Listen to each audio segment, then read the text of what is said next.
Olá pessoal, estamos aqui no nosso podcast Homem Mortal, sejam bem-vindos. Hoje um tema especial e muito importante para você, mas lembre-se, de compartilhar, curtir, comentar e principalmente se inscrever. Toca no sininho aí para que você receba novos vídeos nossos. Precisamos que vocês interajam conosco aí. Lembrando que ao chegarmos de 1.000 inscritos, iremos fazer um sorteio especial. Então, compartilhe aí, divulgue esse podcast chamado Homem Mortal. Estamos aqui com a Jaqueline Cleves, que viveram uma história marcada por dor, separação, aprendizado e fé. Hoje eles estão aqui para compartilhar como encontrar um novo significado para a vida e para o amor. Vamos falar sobre depressão, sobre o poder das palavras e sobre como tudo isso se refletiu na vida dos filhos. Mas acima de tudo, sobre como Deus transforma dores no propósito. Como sempre falo, sempre temas especiais. Não é isso aí, Rodrigo? Seja bem-vindo aqui, o meu colega de mesa. Amém? Como é que você está? Como é que passou a semana? Abençoado por Deus? Amém, pastor. Começando bem a semana. Mais um episódio bacana, uma história muito emocionante mesmo. O tema hoje do nosso podcast é Quando o Ser Humano Pensa no Fim. Mas não é só isso. Também é uma história de ressignificação, amor e recomeço. Essa história é muito bacana porque eu conheci a Jaqueline num curso EVO, no curso do Márcio Micheli. Fui fazer um treinamento, como eles dizem, e neste curso o Márcio levantou a história da Jaqueline, que é uma história muito interessante. É uma história que é um ensinamento para nós, é uma história que envolve dor, né? É uma história que envolve depressão, é uma história que envolve a questão do atentado contra a própria vida, mas é uma história de ressignificação, né? Tanto da Jaqueline como do Cleverson também. Não é uma história só da Jaqueline. Conheci lá como a história da Jaqueline, mas depois que a gente teve a oportunidade de conversar com eles, nós, a nossa equipe que é fantástica, que estão sempre conosco, a gente pode entender que é a história da Jaqueline, é a história do Cleverson, é a história dos filhos deles, mas é a história de muita gente também que precisa ouvir essa história. Então, Jaque, sem mais delongas, como começou contigo, eu gostaria que você começasse a contar a sua história, né? Onde começa a dor, a depressão, esse atentado, a questão da participação do Cleverson, as idas e voltas. Enfim, sintam-se à vontade para contar a história de vocês para nós. Por favor. Muito obrigada, agradeço o convite, é uma alegria, né, estar aqui com todos vocês.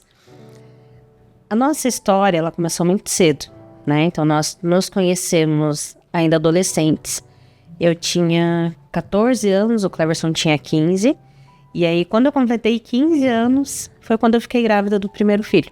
E ali, né, um pouco tempo depois, a gente já estava morando juntos. Então, é muito novo, é tudo muito cedo, né, que aconteceram as coisas para nós. Ali eu já tinha depressão, só que eu não sabia que era isso, né, eu não tinha um contentamento com nada e eu não me via mais velha.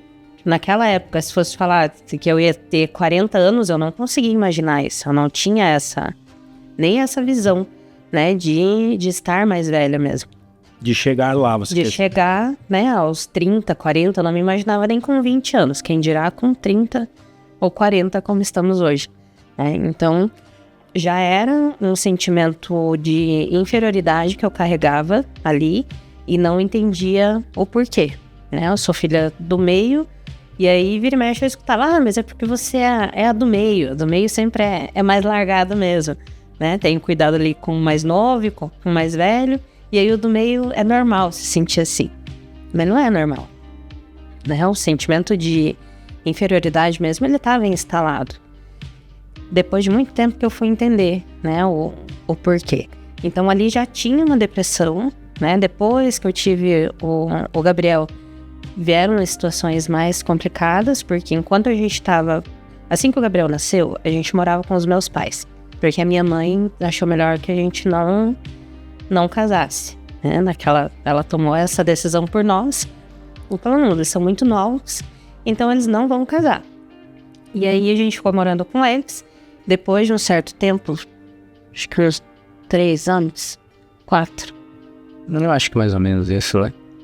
Aí a gente foi morar sozinho mesmo. Eu digo que eram 3 crianças, né, morando juntas. Porque eram 2 adolescentes e um bebê, né? E aí foi onde complicou um pouquinho mais o relacionamento em si. Porque enquanto tinha meu pai e minha mãe por perto, eram 2 adultos cuidando das situações, né? A hora que nos vimos ali os 3 sozinhos, aí complicou, porque era um querendo falar mais alto que o outro, era um querendo mandar mais que o outro. Vocês saíram da casa dos pais com quantos anos, você lembra? Drivers. Eu não lembro exatamente, mas foi por volta de 14, né? 19 anos. Foi mais ou menos quando eu devia ter por volta de 19 anos de idade.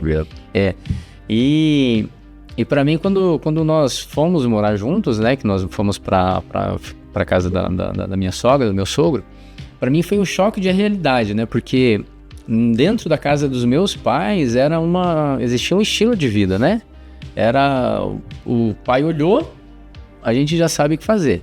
Ele nem precisava erguer a voz, então um olhar era suficiente. Já na casa da minha sogra era totalmente ao contrário. E aquilo foi literalmente um choque assim pra mim. Falei, como assim? Amo minha sogra, um beijo pra ela, mas a baixinha mandava e desmandava. Heloína. Um beijo pra Ina, um amor de pessoa. E hoje eu consigo ver que ela literalmente era o pilar da casa, né? Em muitos aspectos. E ela tinha muita voz ativa, né? E aquilo, eu confesso que eu estranhei muito quando a gente fomos morar lá, né? E a gente trouxe isso também pra nossa relação, né? Já que com esse perfil da mãe dela... Era a minha mãe que mandava em tudo, como é que ela na minha casa, né? Eu não ia mandar. Só que eu via. Uhum. E eu já com aquela vivência do meu lar, né, dos meus pais, onde o homem, o pai é quem dá as cartas, quem dá a última palavra. E isso causou alguns problemas quando fomos morar juntos. Pelo que eu entendi no podcast de vocês, ali, na última que eu assisti de vocês, parece que você comenta que foi a mãe que disse, essas 3 crianças não vão morar sozinhas. Então a decisão não foi de vocês, veio de outros. Foi a decisão da minha mãe. Quando a gente descobriu que eu tava grávida, né, que veio a notícia à tona, ela que falou, não, vocês não vão... Até os pais dele foram na minha casa, tudo, pra conversar, pra entender, resolver, digamos assim, a situação. E ela falou, não tem nem que falar de casamento, porque eles não vão casar. Eles não... Como é que é o nome dela mesmo? Não é que eu falei pra você, Cleber, que eu esqueço o nome, tem que escrever. Como é que é o nome dela mesmo? Heloína. Dona Heloína. Um abraço, viu? Eles só estão perguntando pra gente entender o contexto aqui, não fica bravo comigo, não. E aí foi onde ela disse que não, né? Falou, não tem condição, porque ela é muito nova, eles não vão ter condições mesmo de ficar. Falei, eu não quero obrigar a Jaqueline a casar porque ela tá grávida. E aí, depois que a gente foi morar junto, né? Os 3 sozinhos, é que as coisas foram complicando, justamente por conta desses atritos, né? Que haviam. A gente não tinha maturidade suficiente, a gente não tinha condições mesmo, né, pra sustentar, pra ter a vivência ali com uma criança como precisava. O Cleberson trabalhava, eu não trabalhava, ficava só com o Gabriel mesmo. E aí ele trabalhava e sempre estudou. Ele sempre tinha curso, alguma coisa pra ele fazer fora do horário de trabalho. Então era basicamente eu e o Gabriel que ficamos em casa. E é engraçado porque essa fala, né, 3 crianças morando junto, isso não vai dar certo. E isso não partiu só da minha sogra, né? Várias pessoas fizeram um comentário e hoje eu vejo que é totalmente aceitável esse comentário, porque realmente éramos 3 crianças. Mas isso me instigou de um jeito assim, eu vou te mostrar que eu posso sustentar uma família. Não só para minha sogra, mas literalmente para todas as pessoas que estavam em volta. Não, eu vou mostrar pra eles que sim, eu posso, eu consigo. Não sou criança, né? Era basicamente isso que ele queria mostrar, que ele não era uma criança. E aí, quando eu completei 20 anos, foi quando eu fiquei grávida do Vitor. Quando o Vitor tava já com acho que 2 para 3 anos, mais ou menos, né? Eu comecei a ficar doente e daí tive o diagnóstico do lúpus.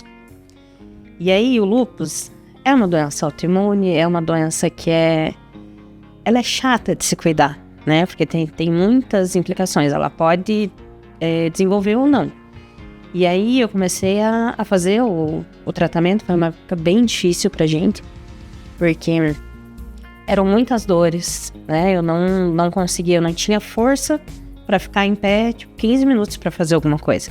Então eu passava o dia basicamente deitada. Então se eu tinha que ficar ali 15, 20 minutos no banho, que seja, ou que eu precisasse fazer alguma coisa, eu precisava de um repouso de no mínimo 3 horas. Então eu ficava 3 horas deitada pra aguentar ficar aquele tempo ali em pé. E como eu tinha as 2 crianças, tipo, o Gabriel já era maiorzinho, ia pra aula, e eu ficava com o Vitor em casa. Então, pra fazer uma comida, eu levantava, fazia, sentava, porque não aguentava ficar o tempo inteiro em pé ali na frente do fogão, né?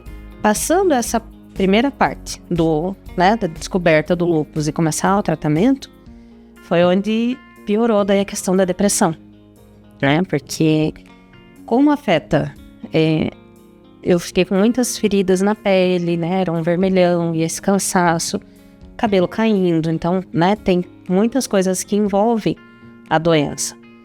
Para mim, que já não tinha uma boa autoestima, que já tinha, né? Essa questão de não se aceitar mesmo, né? Como era, não tinha contentamento com nada, ali piorou e muito a minha situação.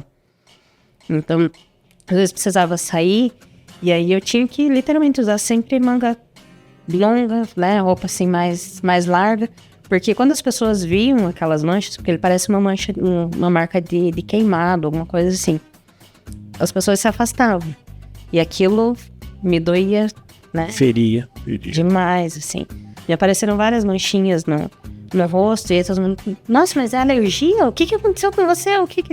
Né? Então aquilo também, né, culminou para piorar a questão da depressão.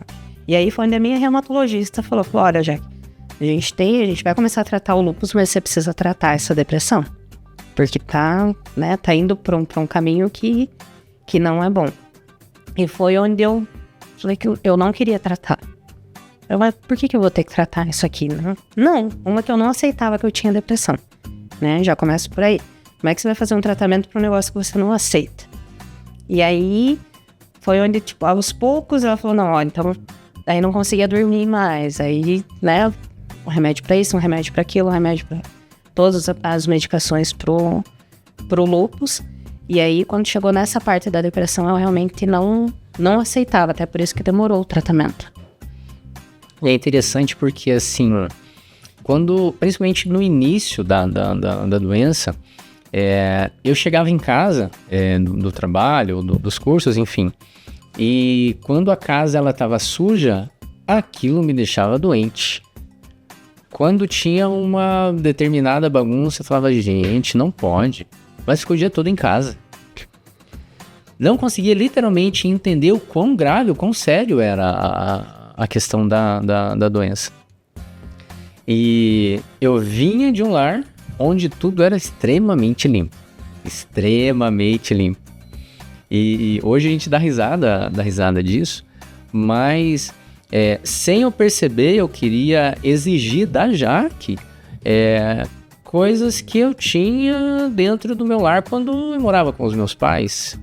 Minha mãe, que sempre cuidou das coisas assim muito em relação a roupa, casa, enfim. E eu não tive o cuidado de ter esse olhar, de se colocar no lugar dela para entender... Questão de saúde. Exatamente.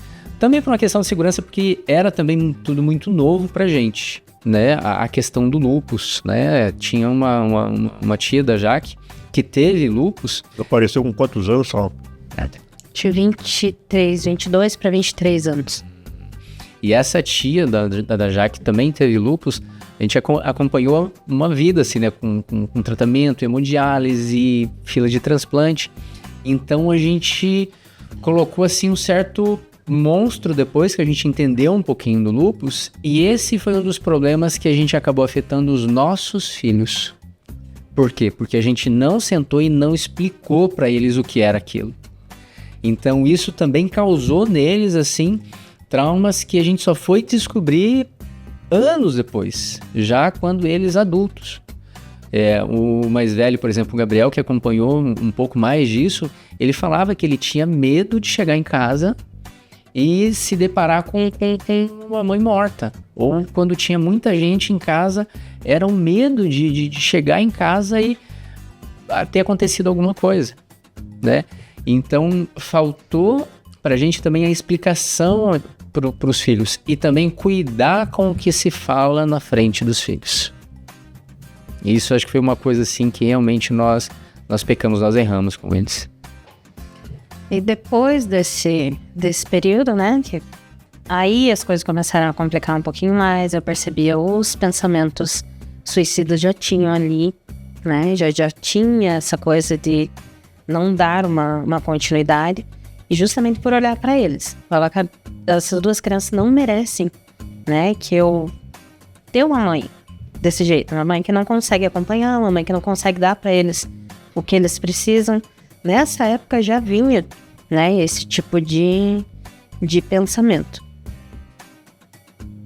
E aí, não sei pra onde é que eu vou. Uma coisa que é interessante, que nessa época quando a gente foi morar juntos, eu lembro que eu sempre chegava tarde em casa. E eu fui descobrir há pouco tempo atrás, há alguns anos, que a minha linguagem de amor é toque físico. Então, se eu tô perto da Jaque, eu tenho que estar encostando, eu tenho que estar pegando, falando. Meus amigos me conhecem por conta do abraço, enfim, é um toque físico, né? Linguagem de amor. E quando eu chegava em casa, era muito comum nessa época, já que ela não estar em casa, ela estar na casa da mãe dela. Novos, filhos pequenos, o problema da saúde é comum acontecer. Mas eu não aceitava isso. Isso me deixava muito indignado. Mas se tem casa, por que tá batendo perna? Por que não tá dentro de casa? E a gente teve algumas discussões em relação a isso. Mas voltando ali na questão da depressão, Jaque, para nós, permita chamar de Jaque, fica mais fácil, tá? Você percebeu a depressão a partir de que idade? Porque o Lucas vem com 22, 23 anos, né? Você sente que na infância você já era uma menina depressiva? Para que a gente possa entender essa linha, né? Até chegar o momento de dizer, olha, não quero mais viver, meus filhos não merecem, né? Você percebeu isso ou você não percebia na infância que já poderia estar acontecendo isso? Tua mãe percebeu? Já tinha traços, já tinha indícios da doença ali, mas até a minha mãe, né, há pouco tempo me disse que ela não percebia, ela realmente não enxergou isso. Mas eu tive, sim, familiares que perceberam. Essa tia, né, que o Cleverson comentou aqui, que também tinha lúpus, essa foi uma que quando eu tinha por volta de 8, 9 anos, falou pra mim, Jaque, a gente precisa, eu queria marcar pra você uma consulta com um psicólogo, né, e aí acabou que por outros motivos eu não fui no psicólogo, quando, né, falou que ia procurar e tal, porque, né, na verdade, preconceito mesmo, né, tipo, não, mas vai tratar isso aí por quê? Vai atrás do psicólogo por quê? Né, então, a minha mãe não viu a necessidade, meu pai não viu a necessidade, essa tia tinha visto a necessidade, percebeu? Já ali antes de 10 anos. Então, ali eu já tinha, né, eu não sei se por falas, eu não lembro daí, o que aconteceu que ela entendeu que eu precisava, assim, né, de uma ajuda, de um acompanhamento, mas que infelizmente não veio naquela época, né. Então desde de muito pequena já tinha esses traços, já tinha percebendo que estava vindo, porque como você diz, você na tua dia a dia, na tua outra família, né, de repente você viu uma mudança na vida da sua esposa, que não fazia nada, que não reagia, que não fazia os trabalhos de casa, né? Começou a se sentir isso e começou a cobrar dela. Isso acabou acontecendo. Com o passar do tempo, né, que ela começou a fazer os tratamentos, que a gente passou a entender um pouco melhor a doença, a gente conseguiu melhorar nessa questão, mas as cobranças elas ainda continuavam. E foi aí que eu comecei a perceber essa questão de uma maneira mais forte, mais acentuada em relação à depressão. E aí vinha a cobrança, né? A cobrança da minha parte em relação a Jaque, justamente porque não procurava o médico, porque não ir em psicólogo. E eu falava isso, e não era num tom amoroso, né? A vontade era realmente de se levanta, vai, você precisa de ajuda. Só que as palavras, o olhar, a maneira que isso era dito, era falado, não era nada amoroso. Era sempre uma cobrança. Sempre uma cobrança. Sempre uma Mesmo cobrança. que você não entendesse que era dessa forma, era uma cobrança. Hoje você vê. E é uma questão assim, a gente replicar, né? Isso funcionava muito quando meu pai me cobrava. Então eu cobrava, vamos fazer, vai dar certo, vamos resolver o problema. E eu fui fazer a mesma coisa com a minha família, mas não deu certo. Até porque a situação era outra, a saúde emocional era outra, a maneira de se cobrar era outra, e o resultado ele não vinha. Então a frustração ela era gigante, junto com o sentimento de raiva, e no meu ver, no meu olhar, tinha muito do vitimismo, né? Em situações que acabava, eu via e sentia que a Jaque ela acabava utilizando aquela situação de saúde que realmente era séria para vitimização. E aquilo na minha cabeça não entrava. Aí era onde vinham as palavras, demais. E era onde vinham as palavras que aí já não era mais a intenção de tentar levantar, mas o querer humilhar mais, o apontar o dedo. Você não faz, você não reage, você não presta, você não consegue, você não. Só para nossos que estão nos assistindo e até no nosso laboratório com vocês que nós fizemos na entrevista, o Rodrigo falou sobre isso, né, numa situação, esse não ver do marido, uma questão como essa, já que não estava bem de saúde, uma depressão, indo para uma depressão profunda, né? Física e emocional, com o lúpulo ali também exposta, você via o lúpulo, você conseguia enxergar ali que estava visível o lúpulo, mas hoje, no teu entendimento, na sua concepção, essa cobrança era uma questão, o marido realmente ele não enxerga isso ou ele não aceita isso? Me ajuda nessa pergunta. Eu entendo assim um pouco o que o pastor Paulo está falando, porque eu também, pastor, né? A gente acaba se aconselhando. A tua mulher tava passando por uma dificuldade e você tava lá cutucando ela, né? Isso. E você falou para nós que vocês lidam com casais hoje, vocês têm um trabalho, né, de orientação de casais. Sim. Então o que o pastor tá passando, como é que você via aquela situação, não é isso? E você olhava para ela com todos aqueles problemas, como é que ficava na tua cabeça de você não ver aqueles problemas e você pensar assim, não, essa mulher é vítima, ela não tá vendo o meu esforço, o meu trabalho, fazer isso. Eu te digo isso porque eu já passei por isso também, de pensar dessa forma, né? Não sei se é isso que você está querendo dizer. Isso. Porque na cabeça do homem, né, ali, ele tá vendo que a esposa não está bem, que a saúde não está bem, mas você intimava a cobrança, está se vitimizando. Cobrando. Você acha que o homem não consegue perceber isso ou é algo mais pessoal dele ali? Eu acho que tem dois pontos que influenciaram muito para isso. Um era a pouca idade, a falta de experiência, isso eu vejo que pesou muito. Imaturidade, exato. E um outro ponto é que nós tivemos períodos onde não era visível o lúpus, né? Então, tanto que até para chegar no diagnóstico levou muito tempo, né? Inclusive, quem sugeriu o diagnóstico para os médicos foi a Jaque, baseado na experiência que ela tinha com a tia dela. Então, principalmente nesse período onde ele não era visível, onde não tinham as manchas na pele, onde a medicação ainda não estava...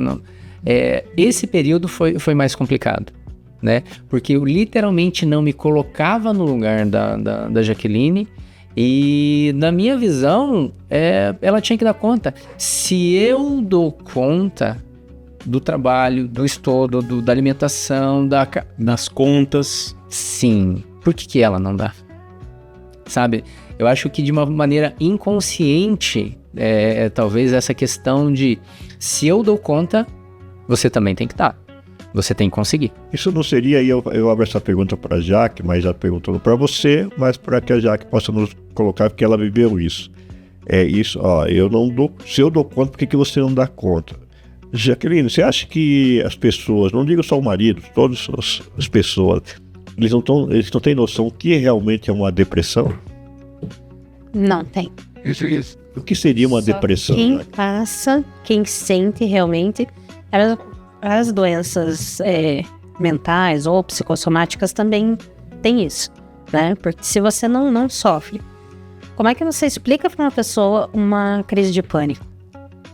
Como é que se explica a sensação? Né? É só você vivendo, né? Isso é o difícil. A pessoa que não tem a depressão, ela não vai entender. E graças a Deus que o Cleverson não entende, né? Exatamente, na íntegra, o que é. Porque só quem passa realmente é que vai entender. Quem está à volta acha que é uma preguiça, que é vítima, que está se vitimizando. Mas é tão fácil, né? Era tão fácil, era o que ele falava também. Você passa o dia inteiro em casa, por que você não estuda? Por que você não vai atrás de um curso? Por que você não vai se profissionalizar em alguma coisa? Por que você não procura fazer isso, procura fazer aquilo? E aí são tantas possibilidades que a pessoa se vê perdida, né? Eu me via perdida nisso. Falava, não, mas arruma alguma coisa pra fazer. Como assim eu vou arrumar alguma coisa pra eu fazer? Né? Uma que não tinha força, não tinha o ânimo também pra fazer nada. Porque a depressão, o problema maior da depressão e a ansiedade, essas coisas, é que fica tudo aqui, fica tudo ali dentro. E é muita coisa junto. Né? Você não consegue organizar a mente e falar, não, se eu fizer isso aqui primeiro, depois esse aqui, dá certo. E chegando no final do dia, ok, não consegui fazer tudo, tá tudo bem. Né? Amanhã tem outro dia. Mas na depressão, não. Olha pra aquela lista, não vou conseguir fazer tudo, mas então por que eu vou me movimentar? Por que eu vou... Sabe? Então é só quem passa, só quem vive isso é que entende na íntegra. Quem não tem esse tipo de problema não vai entender mesmo. O que passava pela sua mente e pelo seu coração naquela fase? Era basicamente tristeza. Era tristeza, era dor. Eu imaginava assim que tinha sido um erro ter continuado a viver com o Cleverson, tinha sido um erro ter continuado inclusive com a gravidez, né, do Gabriel. Isso me passava muito pela cabeça, né? E não assim por ele, né? Porque a criança não tem culpa. O Gabriel é um amor de pessoa, ele é um filho assim, né, maravilhoso, tanto ele quanto o Victor. Mas eu olhava para aquilo e falava, essa criança não merece viver isso. Essa criança merecia ter uma mãe decente, uma mãe que pudesse dar orgulho, uma mãe que pudesse fazer as coisas por ele, né? Era isso que eu via. Inclusive, quando vieram depois, né, as tentativas e tal, era o que as pessoas me perguntavam, falavam, você não pensou nos teus filhos? E era basicamente esse o meu pensamento. Eles não merecem continuar com uma mãe assim. Então, para mim, se eu, né, não existisse, ia facilitar a vida deles. Por quê? Porque o Cleverson daí não ia ter o problema, né, de ter o peso, né, da minha pessoa mesmo nas costas, a questão de trabalho, a questão de sustento e tudo mais. E eles também não iam ter mais aquela preocupação. Como o Cleverson falou, o Gabriel comentou comigo tem pouco tempo que quando uma das partes da escola que ele ficava mais desesperado assim, era quando a diretora, então a pedagoga, chegava na sala. Eles já tinham medo. Ele disse que aquilo ele já travava. Porque o que a pedagoga foi fazer lá? O que na cabeça dele é que chegou lá? Cara, minha mãe foi pro hospital, minha mãe morreu, minha mãe... Era o que ele pensava. Né? Então, olha o quanto afeta. Isso tem que ser preocupação de uma criança? 7, 8, 10 anos? Não. Né? Mas era o que eles o que eles carregavam também. O teu psicológico, a tua incompreensão, por desconhecimento, claro, não sem culpabilidade, né? Tudo isso afetava o filho também e vocês também não percebiam o que estava acontecendo com ele. Não, porque pra nós tava tudo certo, né? Porque a nossa visão naquela época também, né, era de que a criança só aceita, né? A criança não tem fala, a criança não tem vez, a criança aceita o que a gente manda. Ou sabe o que está acontecendo? Eu acho que essa frase era bem forte. Ele não entende, não sabe o que está acontecendo. E a gente estava totalmente enganado. Eles entendem tudo, eles sentem tudo, só faltou da nossa parte, né? A gente até brinca que a gente queria ter conhecido esse mundo da inteligência emocional antes, né? Pra criar eles do jeito certo. Não foi possível, mas hoje a gente, né, mostra, a gente procura conversar, a gente consegue ter conversas abertas com os dois, né? Quanto a isso, quanto a tudo que aconteceu também. Mas na época a gente agiu totalmente errado, né? Ao nosso ver hoje. E é o que acontece. Foi o que aconteceu na minha casa, né? Que também criança não entende nada, não tem problema, não, né? De ficar ali ouvindo as conversas dos adultos. Hoje a gente sabe o quanto isso implica na vida deles também, né? Essa parte que você falava, desculpe, só pra gente compreender, que é uma questão muito que eu gostaria de entender também. Acompanhando a tua história, né? Então, ficaram juntos, tiveram filhos, você começou a pensar que não era pra ficar juntos e tal. E você falou de dor. Jaque, explica assim, como que eu, que não passei por isso, conceitua essa dor pra mim. Como que era essa dor? Como que é esse sentimento de dor? De uma pessoa que, claro, você teve a questão do lúpus, mas a questão da depressão. Como que é essa dor que não é visível pra gente? Eu não tô vendo você quebrado, eu não tô vendo você machucado, eu não vi você cair. Como que é essa dor? Eu costumo dizer que é a dor da alma. Né? É uma dor que ela não tem início e ela não tem fim. É um vazio do tamanho do nosso ser. E aí é muito delicado, porque é o tipo de dor que é difícil também de se explicar, né? Mas é como se você tivesse, era sempre uma sensação assim, mesmo que eu estivesse feliz, em momentos felizes, parece que aquela dor era jogada do ladinho do coração, né? Agora você pode ser feliz. Passou aquele momento ali, pronto, volta a insatisfação, a infelicidade, o não conseguir enxergar o belo em nada. Mesmo que eu visse, que eu estivesse olhando para alguma coisa que era muito boa, será que é muito bom mesmo? Sabe, eu não conseguia ver o belo das coisas realmente. Há pouco tempo atrás eu estava indo para o trabalho e aí tinha uma árvore, um ipê amarelo, lindo, todo florido, né? E aquele tapete de flor no chão. E eu olhei para aquilo, eu tava de ônibus, eu olhei para aquilo e falei, Senhor, que coisa mais linda isso, né? Que maravilha, as cores vivas, esse tapete. A minha vontade era descer do ônibus e andar por aquele tapete de flor. E a mulher que estava sentada do meu lado falou assim, misericórdia, olha o tanto de flor no chão. Nunca que eu ia querer morar numa casa que tivesse uma árvore dessa na frente. Era a minha visão de antes, né? De olhar pro lado negativo. O lado da bagunça, o lado da sujeira, o lado do que não tá certo, né? Hoje eu tenho a visão do belo, mas eu não tinha. Então tudo que eu olhava era para esse lado negativo. Então, mas um elogio que eu recebesse, né? Nossa, já como você tá bonita? Hoje eu tô bonita. Cara, eu sou feia mesmo. Cara, eu não me cuido, eu não... Sabe, se não conseguia aceitar nada de bom.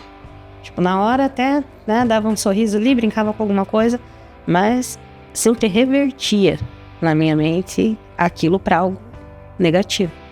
Então essa é a dor da alma. Você não vê o contentamento em nada.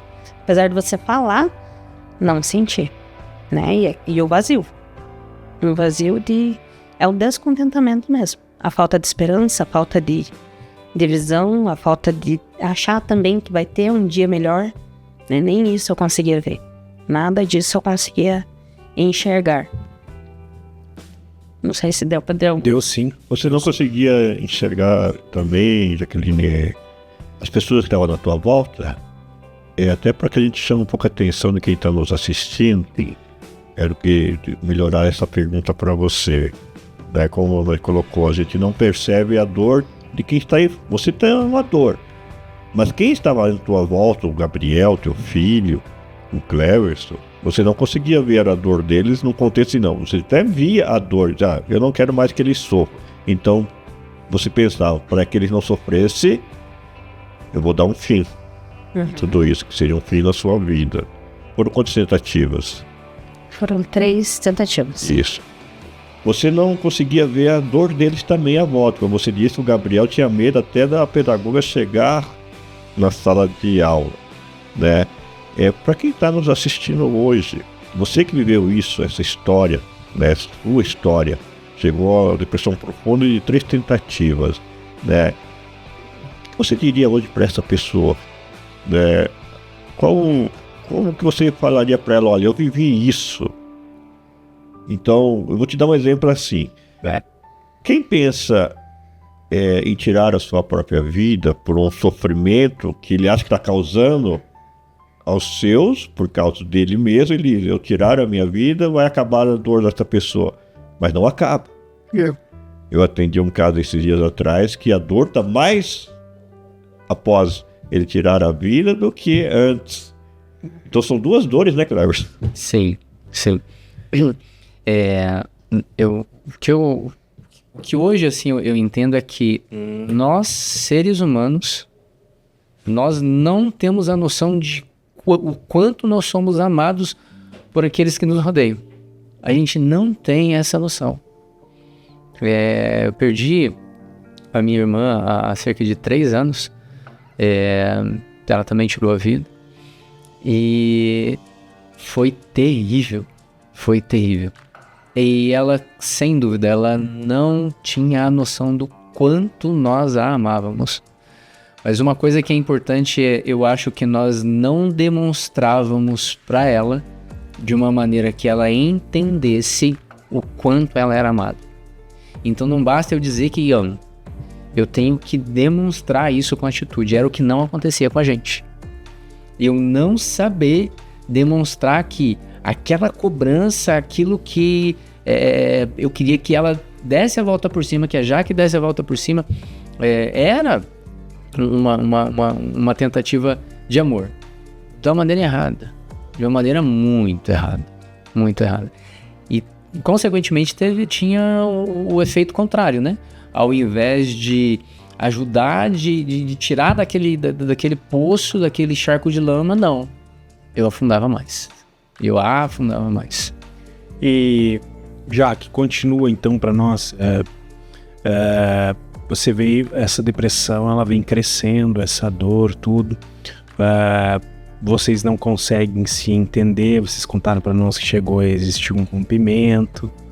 Continua essa história para nós. Então, nessa fase, né, do não se entender mais, a questão das cobranças e a questão, eu entendo, hoje a gente entende isso, né? Esse lado do Cleverson também, porque ele tava ali dando o melhor dele e aí pra ele eu não tava fazendo nada, né? Eu não correspondia às expectativas também, né? E foi onde, até ele comentou disso, acho que também, veio, né, aí começaram o Cleverson realmente a se interessar por outras mulheres. Por quê? Porque perdeu daí a admiração, né? E perdeu a admiração por quê? Porque eu, né, tava numa situação completamente imersa naquela depressão ali, né? Então, se a pessoa não tem condições, ela não tem ânimo para se olhar, eu não, né, tinha dificuldade, inclusive, para me cuidar mesmo, né? Ir em ginecologista, para ir no médico, né? Para me arrumar. Então, mas por quê? Porque eu não conseguia ver beleza em nada. Então, uma coisa acabou levando a outra. E aí foi onde a gente, né, acabou tendo esse afastamento já antes, né, da separação em si, né? Foi onde começaram daí os relacionamentos fora. Teve uma situação em específico que eu peguei e fui fazer um trabalho fora do estado. E era um lugar muito, muito, muito bonito, muito gostoso. E eu fiquei lá um pouco mais de um mês, longe da Jaque. E o ficar longe dela, longe da negatividade, longe da visão cinza, foi para mim naquela época libertador. Foi algo que eu queria viver. Eu quero viver isso. Eu não quero voltar para essa realidade. E o viver isso naquele momento me fez vislumbrar algumas coisas, uma ilusão de vida. Uma ilusão. E na minha cabeça, o ficar longe da Jaque foi muito bom. Os meninos fizeram muita falta. Mas as palavras negativas, o vitimismo, o ambiente, o sarcasmo, né? Porque eu era muito sarcástico. O sarcasmo. Hoje eu consigo olhar, mas ver isso. Mas antes não. A dificuldade para tomar um banho, né? Quantas brigas a gente teve por conta disso. E eu não enxergava, eu não via que era realmente uma depressão muito séria. Aí de novo, cobrança. Então eu não quero voltar para aquele momento. E aí, aqueles 3 passos, né? Você olhar para a pessoa e você não a admirar. A falta de admiração é uma coisa séria. Só uma parênteses para mim, cara. O que te chamava mais atenção que gerou essa falta de admiração da parte dela, assim? No meu caso, o olhar para Jaque, e eu criava muita expectativa, e eu acho que isso também é um problema. Criar muita expectativa para que fosse uma grande profissional, para que ganhasse bem, para que a gente viajasse, para que a gente ganhasse as nossas coisas, comprasse nossa casa, carro, enfim. O criar essa expectativa e a realidade ela ser totalmente oposta, né? Eu olhar para minha esposa e não ver aquilo que muitas vezes eu almejei, né? A expectativa que eu criei. E isso aos poucos, e é muito sutil, aos poucos isso vai diluindo literalmente. Ela vivia depressão e você frustração. Sim, sim, a frustração. E perde-se a admiração. E o próximo passo é você perder o interesse sexual. E isso aconteceu.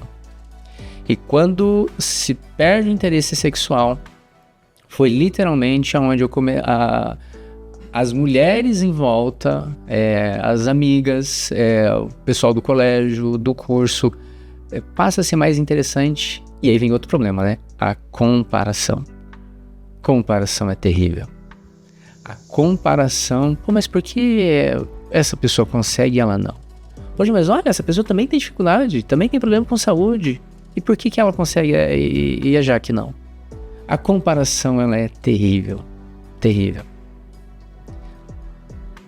Depois do desinteresse sexual, aí a falta de respeito.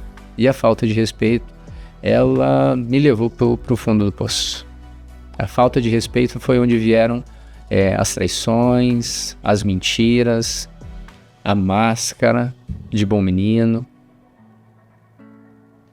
Ficaram quanto tempo assim, nesse mundo sombrio?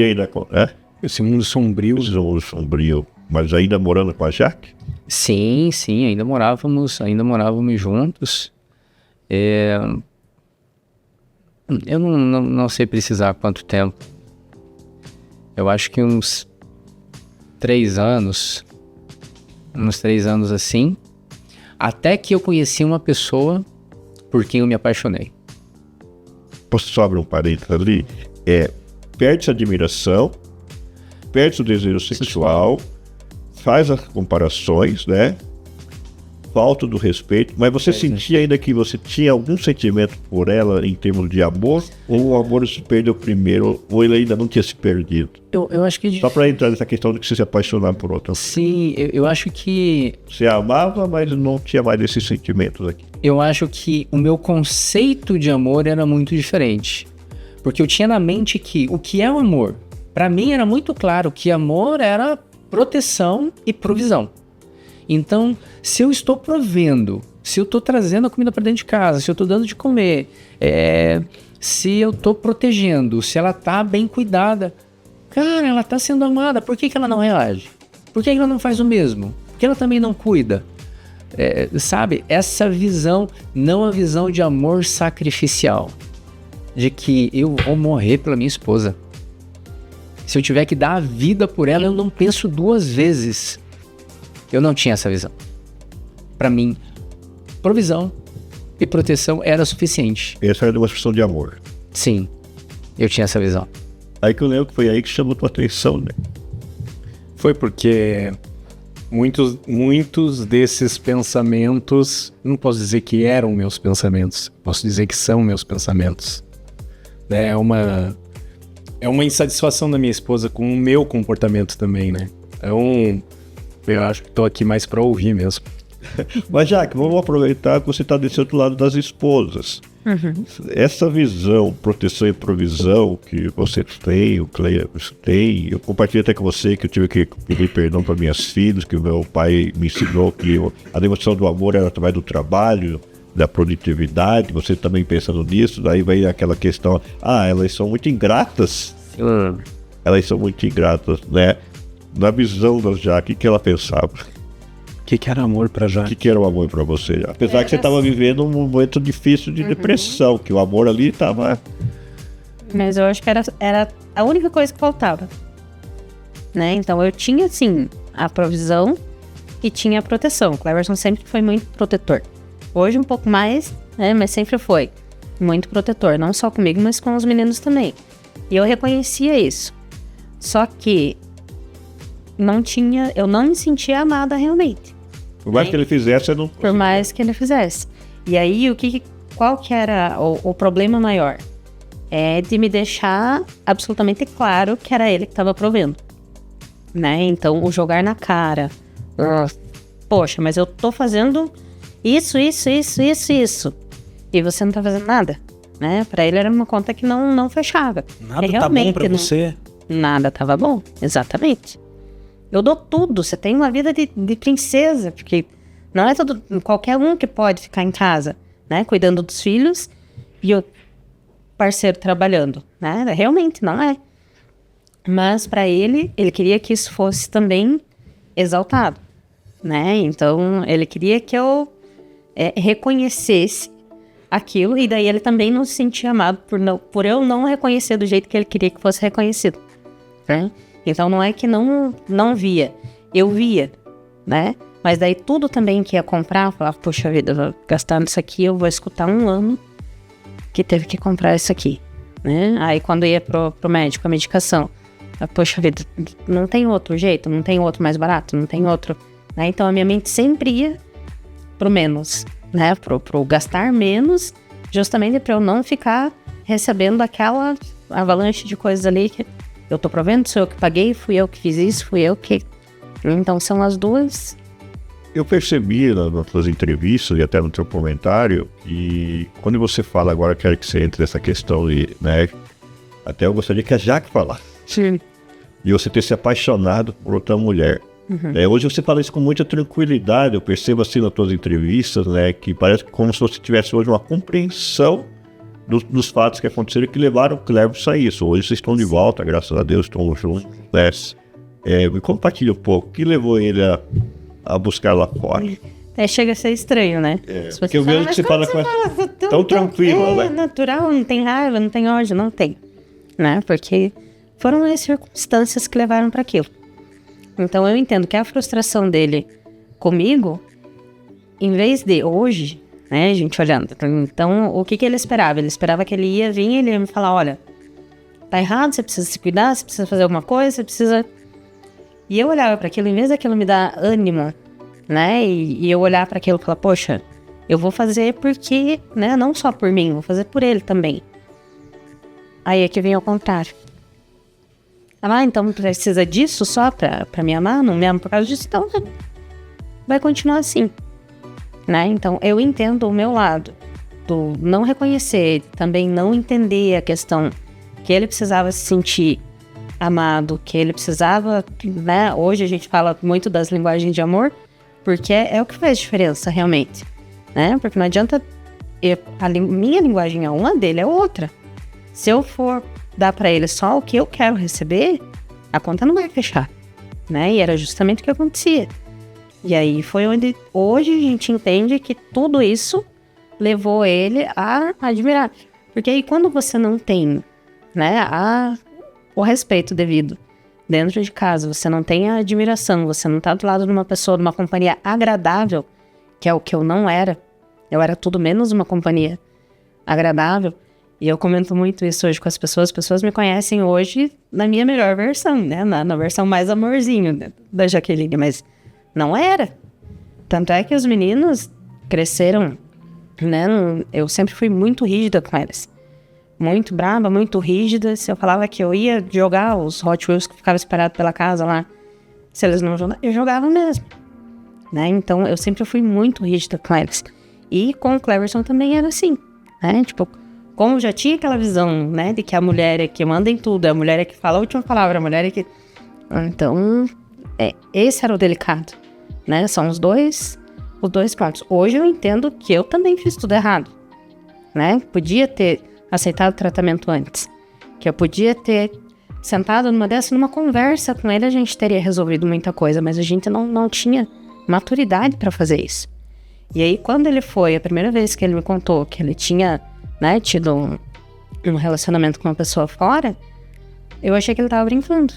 Falei, cara, ele não tava falando sério, ele não fez isso, não tem o porquê de fazer isso, né? E em vez de eu escutar, procurar entender e acolher o que ele tava falando, eu fui sarcástica, eu comecei a tirar sarro, eu fui, né, pro outro lado. Então, em vez de... Você achou que ele não ia nem conseguir a outra? Não, de jeito nenhum. Ah, ele vai querer. É isso, claro que não. Só eu que quis. Né? Ficou comigo porque ficou comigo, não é que escolheu. Né? A gente foi obrigado a ficar junto, era essa ainda a minha mentalidade. Né? Então, por que alguém ia querer? O que tinha de bom pra alguém ver ali? Então, nem conseguiu. Nesse período, você já tinha atentado alguma vez contra a tua vida ou ainda não? Nesse período que ele chega e fala pra você, eu tive uma relação extraconjugal, você já tinha atentado? Não tinha? Não. Porque em um determinado momento, vocês estavam contando que você falou pra ele, então vai, e ele se sente livre e vai. Que foi nessa fase, depois daí. Né? Foi quando ele se apaixonou, é que isso aconteceu. Porque tiveram outros, não foi um, né? Não foi uma questão. Foram algumas nesse tempo. Não foi uma única vez. Então. Isso. E aí, quando chegou nessa fase, nessa pior fase, daí a gente vai amadurecendo, a gente vai envelhecendo, vendo que as coisas não mudam, né? Realmente é complicado. E aí eu comecei a trabalhar fora, mas eu entrava, ficava no máximo um ano, né? Em cada... Não parava de trabalho. Não parava mesmo. Aí eu tenho em casa lá 2 carteiras de trabalho cheias, só não tenho mais porque daí mudou pro digital, daí não assina mais, né? Senão eu teria mais. Mas eu não parava, né? Não tinha alguma coisa me incomodava ali, eu pedia conta e ele não, né? Eu, como dominante, só faz e pronto. E ele, como estava, ficou 10 anos no meu trabalho. Eu vou me aposentar. E ele ficava indignado com ele. Isso me tirava muito do sério, porque hoje faz sentido pra mim e eu entendo um pouquinho da análise comportamental dela, né? Então, o fato dela ser dominante, começar a fazer as mesmas coisas, aquilo irrita ela e ela precisa fazer coisas novas. Só que na época isso não entrava na minha cabeça.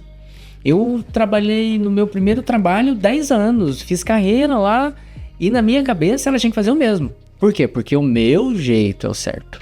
Porque a maneira que eu faço é a correta. E a maneira que você faz, não. Onde é que já se viu?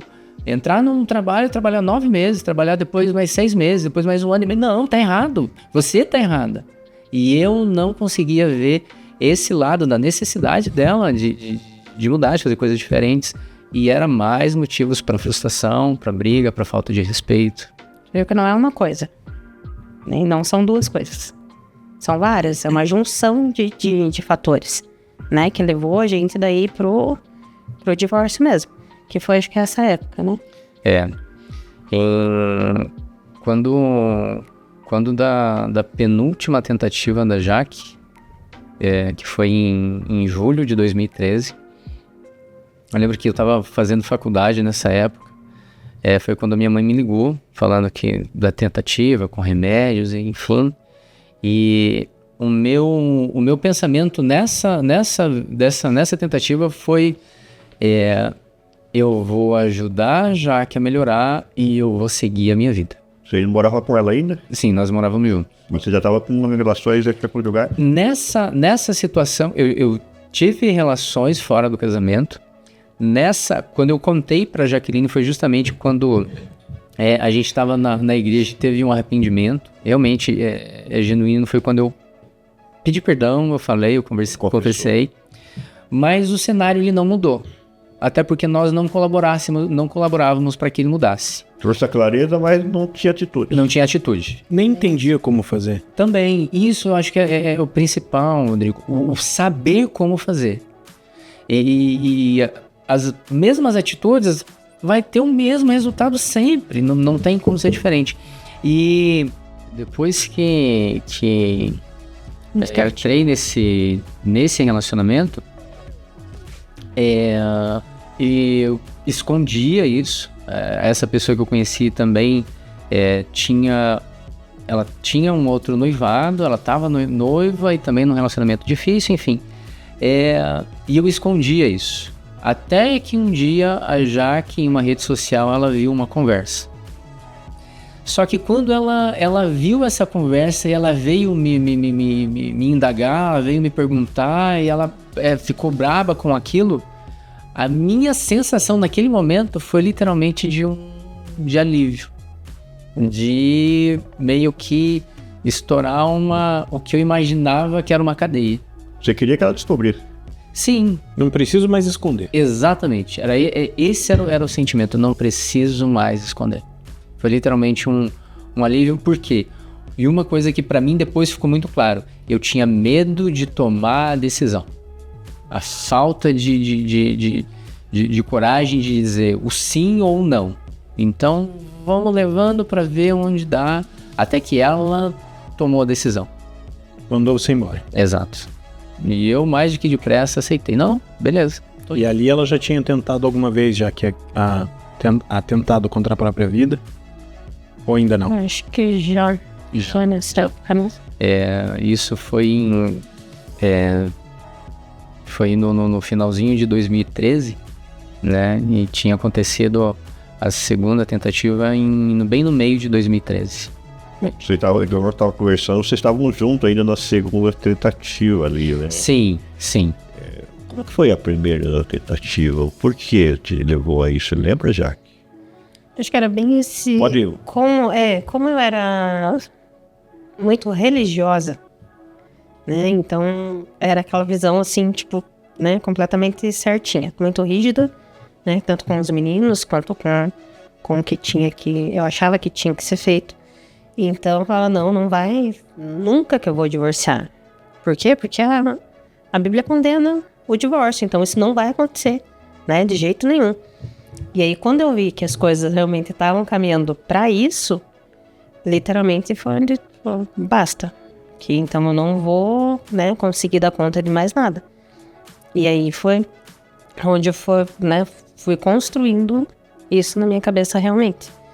E aí, eu não tenho como é que eu vou olhar para as pessoas, como é que eu vou contar para as pessoas, né, que o Cleverson se apaixonou. Como é que eu vou falar isso, que eu fui trocada? Como que eu vou contar isso para as pessoas? Né? Esse era um dos meus medos, né? Outro era, não tô trabalhando, acho que não estava trabalhando realmente naquela época. Não estava trabalhando, né? Como é que eu vou sustentar uma casa? Como é que eu vou sustentar os meninos? Como é que eu vou fazer a nossa dinâmica? Como é que, né? Porque dependente, não só financeiramente, mas uma dependência emocional ali também, né? Então, eu não me via sem, né, o casamento. E aí foi onde foi a primeira, eu acredito que foi essa, a primeira tentativa realmente, né? Falar, daqui não vai passar. Aí o Cleber ficou sabendo pela tua mãe que ela tentou a segunda vez? Aí foi quando minha mãe me ligou falando que ela estava no hospital, né, e tal. E Ali ficou claro pra mim que eu tava vivendo literalmente uma codependência, né? Aquela coisa assim, né? Se eu me separo, ela vai se matar. Se eu terminar... Então, foi um período bem difícil. Mas ali eu coloquei na cabeça que a gente não ia continuar. Tanto que eu falei isso mais de uma vez pra Jaqueline. Olha, quando você estiver bem, eu vou tomar meu rumo. Aí o que acontecia? Não sei se consciente ou inconsciente. Não, inconsciente mesmo. Piorar. Né? Sim, opa, não vou melhorar. Se eu melhorar, ele vai sair, então eu vou continuar ruim. Eu vou continuar pior. E aí que vinha mais a questão da comparação, a frustração de gente, sendo que quem estava causando aquilo nela era eu. E era de uma forma tão inconsciente mesmo, porque daí quando, né, ele falava isso, eu falava, não, então eu vou trabalhar. Aí arrumava um trabalho lá que precisava de esforço físico, que precisava, né, falar, agora vai, porque posso fazer, não tem problema. E aí onde o lúpus aparecia de novo, né, então eu aguentava ficar pouco tempo, poucos meses, num trabalho exaustivo, né, mas achando que tava, agora vai, agora eu vou primeiro trabalho que eu arrumava, tipo, que aparecia, eu ia, e aí acabava ficando doente de novo, e aí, né, pro INSS, afastamento, E tudo voltava, igual. tudo voltava. E quando que chega na parte, o divórcio ocorre primeiro, ou a terceira tentativa ocorre primeiro? O divórcio ele aconteceu primeiro. Aí vocês vêm, você tá com outra pessoa, ela descobre, fala pra você vai e você vai embora. Exato. E aí o que acontece? Ele vai embora. Como é que fica a Jaque? Então, num primeiro momento, completamente perdida. Primeiro era uma sensação muito estranha, assim, né? De que pronto, agora eu posso fazer as coisas do jeito que eu quero, como eu sempre quis fazer, sem ter ninguém aqui me ditando as regras, como que eu tenho que limpar, como que eu tenho que cuidar, como que eu tenho que... Gabriel ficou com Então, você. os dois ficaram comigo. Então, pra mim, aquilo ali era, né, agora, nova vida. Então vai dar tudo certo, né, entre aspas. Mas você não estava trabalhando. Não estava trabalhando. E aí foi onde eu fui, acabei entrando numa empresa de telemarketing. Era a melhor empresa de telemarketing naquela época, né, aqui em Curitiba. E aí, agora, né, as coisas vão se resolver. Só que assim, eu queria provar pra ele, principalmente, né, que eu podia me manter, que eu podia, sempre pelos motivos errados, né. Então não era por querer estar bem, mas era como se fosse uma vingança, né? Tipo, agora ele vai olhar pra mim e vai ver que sim, eu dou conta. Agora vai dar sem valor. ele, agora vai dar valor. E só que, né, não foi esse exatamente o caminho. Por um tempo até foi, né? E aí tava bem, tava trabalhando, tava vivendo, né? Saindo, conhecendo pessoas novas, tinha, né? Tava com uma vida. Tentando voltar. Convivência? Na verdade, indo para uma convivência, porque nem isso, a gente tinha, né, as bolhas, as panelas ali dentro da igreja, fora daquilo ali não, né, e aí foi onde eu comecei a viver isso também, né, e achei que agora é esse o rumo, vai dar tudo certo, uma dessa encontra outra pessoa e tal. Só que no fundo, né, era com ele que eu queria estar, era sempre com ele que eu queria estar. Quanto tempo vocês ficaram separados? Nessa época, eu acho que foram uns 4 anos. Eu acho que uns 4. É que nós separamos. Aí nós voltamos. E é onde aconteceu um problema. A gente ficou acho que uns 2 anos separados. E aí em 2015 eu perdi o meu pai assassinado. E isso me fez pensar em muita coisa. Muita coisa. E uma coisa que gritou dentro de mim é que eu precisava cuidar dos meus filhos.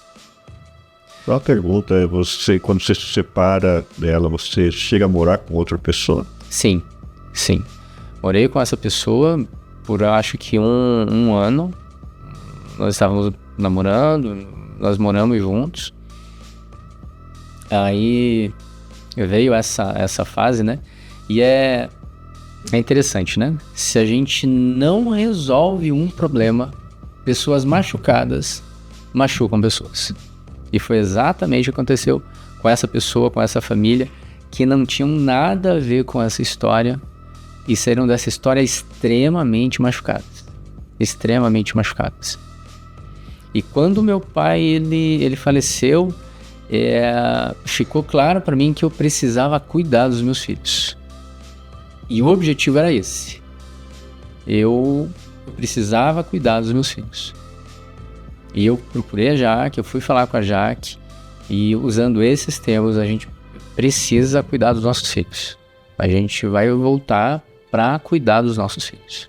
E aí volto. E nós voltamos. E aí o problema continua. Sim. Porque não tinha nada resolvido, né? E aí chega na terceira tentativa. Como que foi isso? Ele não... Como a gente voltou e a minha, né, mesmo com todo mundo em volta falando pra mim que não era pra voltar, que não era pra fazer isso, né? Você tem teu filho? Não, ninguém, né? Os meninos ficavam, ao mesmo tempo que eles estavam felizes, eles não queriam aquelas brigas de novo em casa, eles não queriam, né, eu triste o tempo inteiro. Lembrando isso, né, Jaque? É importante frisar isso, né? Não é que eles não estavam concordando que o pai voltasse a ver. Eles não queriam era... A situação de novo, né? Viver o que eles já tinham vivido. Que pra eles também não era nada bom. Viver aquela dor. Viver aquela dor. Eu acho que uma coisa que é interessante a gente falar é... Depois que a Jaque descobriu, eu saí da igreja. A Jaque continuou. Mas até aquele momento, mesmo antes de eu me apaixonar, nós estávamos na igreja. E aí é que vem o perigo, né? A máscara. A máscara do está tudo bem. A mentira que nós pintávamos num quadro para as pessoas. E as pessoas gostavam muito, muito da gente. A gente, lógico que a gente acaba falando, né, das dores. A gente teve muitos momentos bons. Mas nessa fase, era literalmente o colocar uma máscara e mentir para os outros que estava tudo bem. Não estava. Não estava. Quando você percebe isso, resolve terminar. E aí veio onde veio a terceira, né? Porque daí nessa fase, que daí já tinha, todo mundo já sabia o que tinha acontecido, todo mundo já, né, ninguém concordava com a nossa volta. E eu batendo na tecla ali que não, mas eu queria voltar com ele por quê? Porque era meio que uma disputa com a outra, né? Então ela falou, não, ele voltou pra casa, fui eu que venci, aceitava perder. eu, né? Era isso. Era meio que uma questão de vingança mesmo, não era nem por... Gostar, achar que gostava dele ou não. Eu senti, hoje eu percebi isso. Era o ego que tava... O ego tava alto. Completamente. Então daí voltou pelos motivos errados, né? A gente não resolveu, a gente não tinha... continuou do mesmo jeito, né? Porque foi um afastamento com a diferença que... Aí, né, eu falava, bom, você sabe que não... Se você for, eu continuo do mesmo jeito, né? Aí eu passei a meio que esnobar, né? As coisas, então, em vez de melhorar, daí quando ele falava de sair ou, né, que era só ele que provia, agora daí eu também sabia prover. Então, né, as brigas... Você sabe que eu não preciso depender de você, que tá aqui porque eu quero que você esteja aqui. Né? Então, aí o negócio virou. E aí foi indo. Só que como não melhorou, né, e eu procurava também, tinha essa máscara, como ele diz, eu procurava manter, né, a fachada, porque daí fui eu que aceitei ele de volta, mas com todo mundo me dizendo que não. Então eu tinha que me manter naqueles, né, do mesmo jeitinho.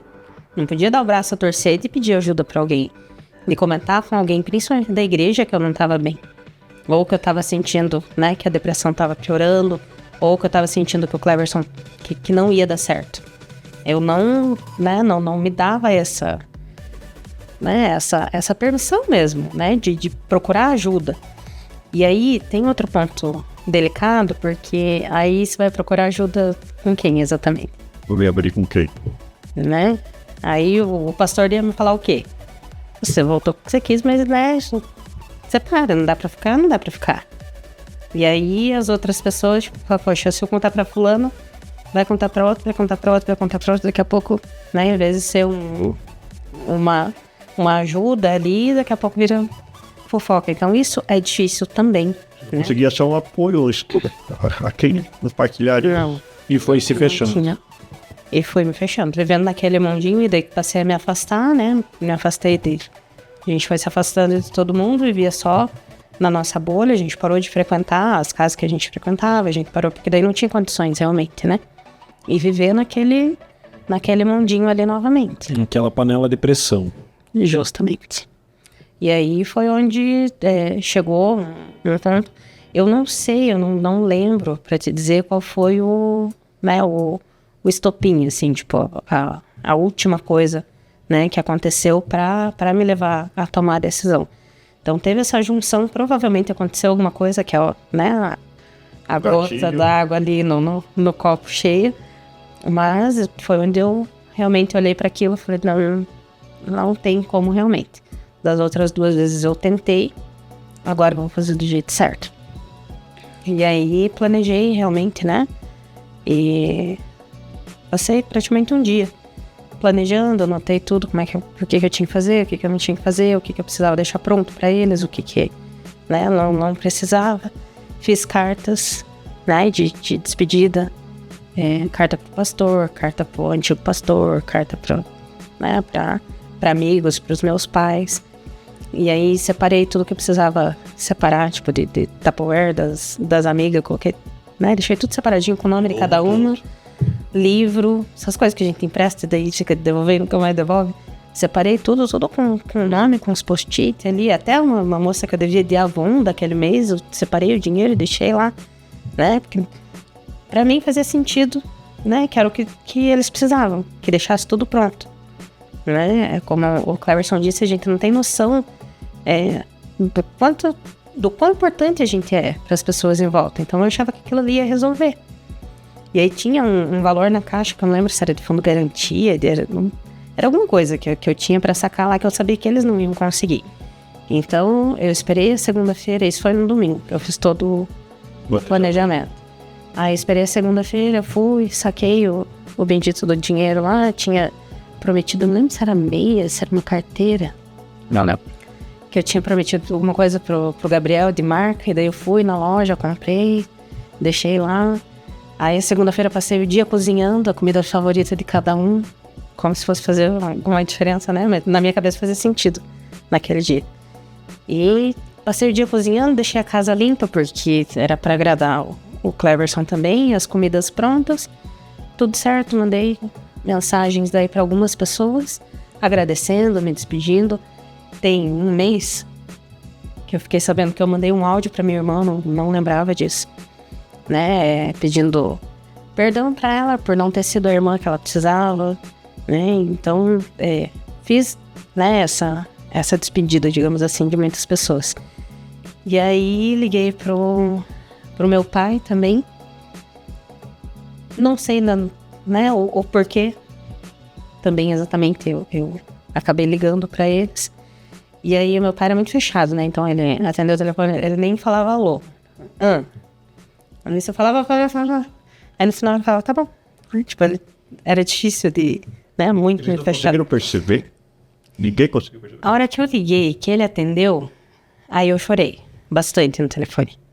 Aí ele falou assim pra mim, filha não, baixinha, independente do que aconteceu, você não precisa me falar o que aconteceu.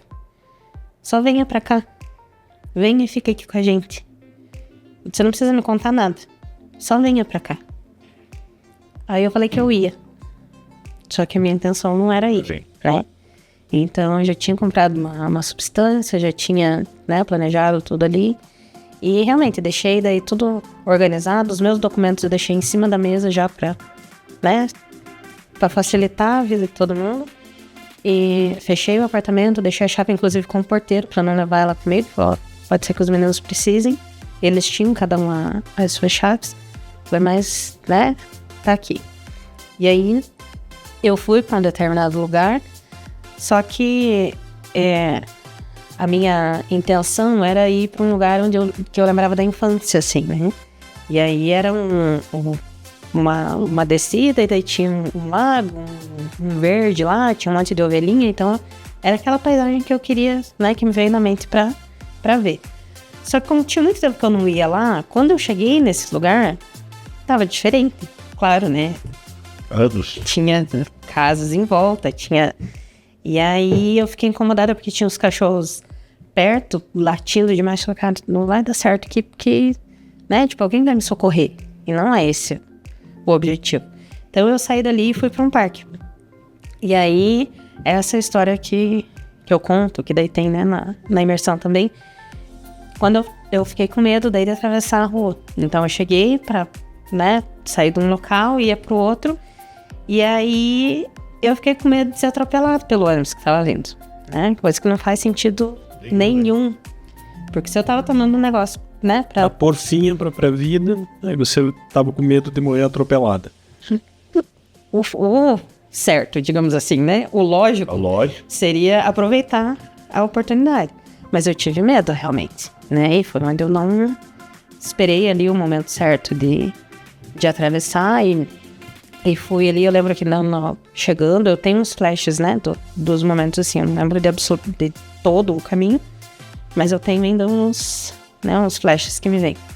Então, quando eu tava chegando, que eu passei pelo portão do parque, tinha um rapaz cuidando dos carros, daí ele falou assim, ele gritou lá, moça, você sabe que já vai fechar o parque?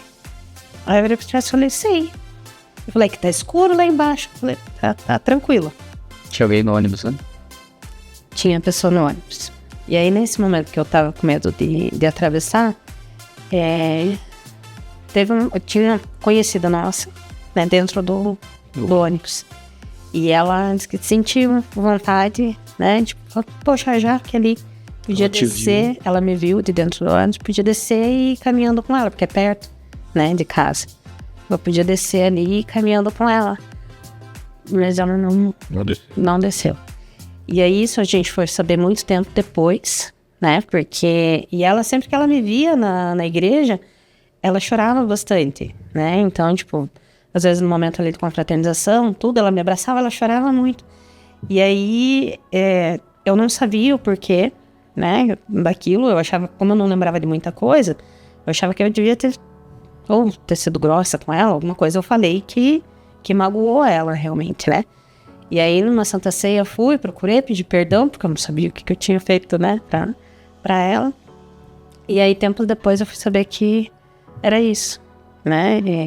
Agora, como é que fica a cabeça, né, da pessoa, a hora que ela recebeu a notícia, né. Então, eu imagino, né, também a gente entende a dor dela ali, né, por não ter tido o sentimento, ter tido a vontade e não ter agido, né. E aí foi nesse momento que eu desci. Então andei no parque, tem uma descida, né, um asfalto assim bem íngreme. Caminhei o tanto que eu consegui, já meio cambaleando, já, né, alucinando. E aí caí na parte de baixo lá. Fiquei, não sei também por quanto tempo, só que eu tava de vestido aquele dia. Não era... Tava calor, nem frio, mas eu tava de vestido. E aí os bichos literalmente começaram a me morder, muita formiga, tá no meio do mato. E você já tinha tomado tudo, já? Já praticamente tudo, ainda tinha um pouco, né, quando chegou no hospital. E aí eu tava ali comigo, né, no bolso, era a única coisa que eu tinha no bolso. E aí a hora que eu caí, ali eu sei que fiquei um tempo ali, meio que alucinando, eu vi as árvores rodando, um negócio esquisito mesmo. Chegou uma pessoa, um homem. E aí esse homem se aproximou, eu lembro que ele segurou no meu pé, só que eu já tava numa condição né, que eu não conseguia reagir ao que ele, né, a presença dele ali. E aí ele segurou na minha perna e, né, aquilo eu tentando falar, tentando balbuciar alguma coisa. Aí ele percebeu, né, que realmente eu não estava bem. Ele falou assim, moça, fique tranquila que eu não vou fazer nada com você. Eu vou buscar ajuda, tá? Eu não conseguia responder nem nada, só que daí daquele monte de bicho me mordendo, eu fui me batendo, eu acabei caindo de onde eu tava numa parte, né, tinha um degrau assim. Então eu caí e acabei rolando pro outro lado, de onde eu tava primeiro. E aí eu fiquei ali. Eu lembro de ter algumas pessoas perto, tá? Eu não sei se eram... Eu lembro assim de algumas... Pra mim que eram 4 ou 5 pessoas que estavam em volta de mim. Ali conversando, não sei o que eles estavam conversando, mas tinha essas pessoas em volta. E aí foi onde chega o Cleverson. Como é que você ficou sabendo, Cleverson? Naquele dia eu tava no trabalho e eu recebi uma mensagem da Jaque. E eu não lembro exatamente o que tinha nessa mensagem. Era um tom de despedida, mas a nossa situação já era tão para baixo, tão degradante, que eu não dei muita bola para aquela mensagem. Eu saí do trabalho e eu dava graças que eu estava indo para a faculdade, porque era o meu escape. Mas aquele dia, alguma coisa não, né? O Espírito Santo tocou ali, né? Para eu não ir para a faculdade. Eu ainda fiquei naquela indecisão, né? Vou, não vou, e peguei e fui pra casa. Aí quando eu cheguei em casa, que eu abri a porta, aí em cima da mesa tinham alguns potes com o nome das donas daqueles potes, que era um pessoal da igreja. Tinham alguns livros também com o nome das donas daqueles livros. Tinha os documentos da Jaque e uma quantia em dinheiro. E quando eu olhei aquilo, eu falei, meu Deus. E eu desci, a gente mora no apartamento, eu peguei e desci. Quando eu tava descendo, na porta do nosso bloco, eu encontrei meu sogro e minha sogra. Eu encontrei eles, e eles estavam com um ar de preocupação. Aí eu olhei pro meu sogro e falei assim, Carlos, a Jaque, ela vai fazer uma besteira. Eu mal falei, chegaram os nossos filhos, o Gabriel e o Vitor. Eles chegaram e eu perguntei pra eles se eles tinham falado com a mãe deles, eles disseram que não. E eu peguei e saí correndo, peguei o carro, e a gente mora próximo de uma BR, do contorno. E eu peguei o carro e eu corri pra lá, porque na minha cabeça ela ia se jogar debaixo de um caminhão, debaixo de um carro. E já era no finalzinho da tarde, era umas 6, 7 horas, já tava anoitecendo, tava escuro. Aí eu cheguei naquela rodovia, eu peguei o carro e fui pra um lado, procurando ela, não achei. Aí eu fui pro outro lado e eu não encontrei. E me bateu um desespero tão grande, uma sensação de impotência tão grande, tanta coisa passando pela cabeça, a morte do meu pai, as tentativas dela, os meus filhos. Eu encostei o carro no acostamento, eu coloquei as 2 mãos no volante e falei assim, meu Deus, aonde está a Jaque? E naquela mesma hora, naquele mesmo segundo, veio na minha mente, Parque da Barreirinha. Mas não fazia sentido nenhum pra mim aquele parque, não fazia sentido. E eu peguei o carro e fui pra lá. Antes de ir pra lá, eu passei na casa de outras 2 amigas nossas da igreja, e elas também não sabiam da Jaque. Uma também tinha recebido uma mensagem estranha e me falou, eu recebi uma mensagem estranha dela. E eu peguei e fui pro parque. Eu deixei o carro estacionado e é uma ruazinha longe do lugar onde ela estava, e eu desci e tem muitas árvores. E o meu medo era encontrar ela pendurada em uma daquelas árvores. Ela enforcada. E eu fui no meio daquelas árvores e chamando, falei, Jaqueline. Aí eu vi uma luzinha lá embaixo, naquela escuridão, naquele breu, o parque ele não era iluminado. Aí eu vi alguém subindo. E eu vi que a pessoa também tava ressabiada, desconfiada. E eu falei assim, moço, era o guarda do parque. Falei, moço, você viu alguma moça por aí, uma mulher aqui? E ele disse pra mim, olha, eu tava subindo e tem uma moça caída ali embaixo. E eu corri até lá e era a Jaqueline. E ela tava caída no chão e ela tava literalmente agonizando. Ela estava literalmente morrendo. E eu perguntei se ele tinha chamado uma ambulância, alguma coisa. Ele não tinha. E eu peguei o telefone e chamei a ambulância. E ele, calma. E ela agonizando. Ela realmente estava muito mal. Aí eu chamei a ambulância, mas eu não tive a paciência de esperar. Eu peguei e joguei ela nas costas. E o carro estava longe. Aí, enquanto eu tava subindo com ela, eu liguei pra uma das nossas amigas, nossas irmãs da igreja, que nos ajudaram muito, um casal sensacional. Eu liguei pra ela e falei: Kátia, traz os documentos da Jaque que tá lá em casa, eu tô aqui no Parque da Barreira, traz já, eu tô indo levar ela pro hospital. Eu falei o nome do hospital. E eu subi, e nessa que ela tá nas minhas costas, ela acabou vomitando. E eu acho que foi uma das coisas, sem dúvida, foi uma das maneiras que Deus usou para livrar a Jaqueline da morte. E eu subi com ela nas costas, e quando eu cheguei no estacionamento, essa colega nossa, ela desceu do carro, tinha achado um casal que ela nem conhecia na rua, fez eles pararem, foi em casa, pegou os documentos, esse casal que até hoje eu não sei quem são. E às vezes Deus usa pessoas que a gente não faz ideia na vida da gente, na história da gente, para nos ajudar, para nos salvar. E ela chegou com os documentos e ela entrou com tudo no carro, joguei a Jaqueline no carro e a gente foi e nós fomos pro hospital. E lá, quando o único flash que eu tenho lá do hospital, lá do 24 horas, na verdade, era eles cortando, né, a minha roupa, porque eu já tava bem inchada, tava inchando já bastante.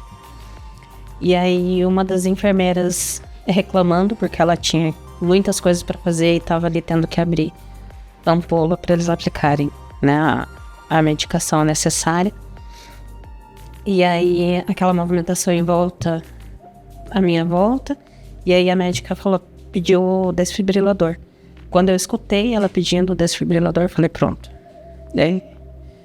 é isso, né? Acabou, deu certo, é isso.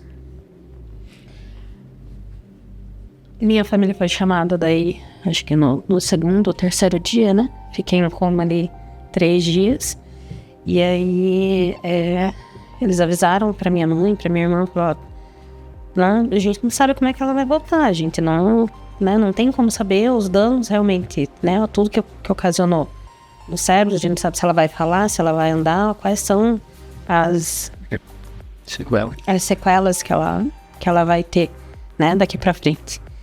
E aí foi onde, acho que foram 3 dias, mas foi desligado daí os aparelhos, eu fui voltando aos poucos, né, e aí acordei, e aí é que veio a parte complicada, né, porque era uma irritação muito grande, eu tive que ser amarrada, fiquei acho que 2 dias, né, praticamente amarrada na maca lá, porque muito agitada, depois inclusive me deu até a ferida nas costas, né, de tanta agitação ali. Bateu demais. Amarrada pelos braços, as pernas, porque efeito ainda, né, da substância e tal. E aí foi onde a gente começou os tratamentos, né, aí tratamento com medicação, tratamento com psiquiatra, tratamento no CAPS. E aí foi dessa vez que daí eles preferiram, naquele primeiro momento, por não me internar, né. É uma fila longa também pelo SUS, né? Tem toda uma complicação. E aí foi onde os meus filhos precisaram também assinar um termo de responsabilidade. Poder te levar para casa. Para me levar para casa. Então as 2 crianças também assinaram. E isso eles sabiam o que eles estavam fazendo, né? Que era para ajudar a cuidar da mãe. Então, cara, o que é isso na cabeça de 2 crianças? Né? Se levar a assinar um termo ali. E aí vocês passam por tudo isso, toda essa dor, esse desentendimento, esse desejo de tirar a própria vida, e você conta que você volta, que você não vê sentido na continuidade do relacionamento. Mas tem uma parte lá no curso que vocês falam de resignificação e você fala muito isso. Como é que vocês foram capazes de ressignificar toda essa história, permanecer juntos, e hoje vocês têm um trabalho com casais? Depois disso, né, que foi muito tempo de tratamento, foi onde eu cheguei nessa parte da inteligência emocional.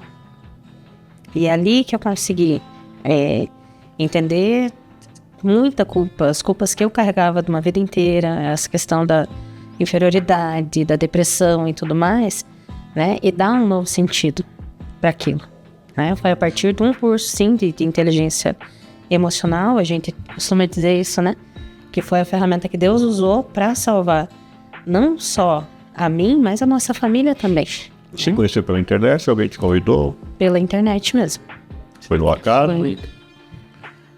Literalmente pelo Deus, né? Deus, O acaso de Deus. O acaso de Deus. Os de repente de Deus. E, né, tava nessa situação ainda muito deprimida, uns 3 meses após esse fato, né? Foi onde no Facebook lá apareceu para mim um anúncio.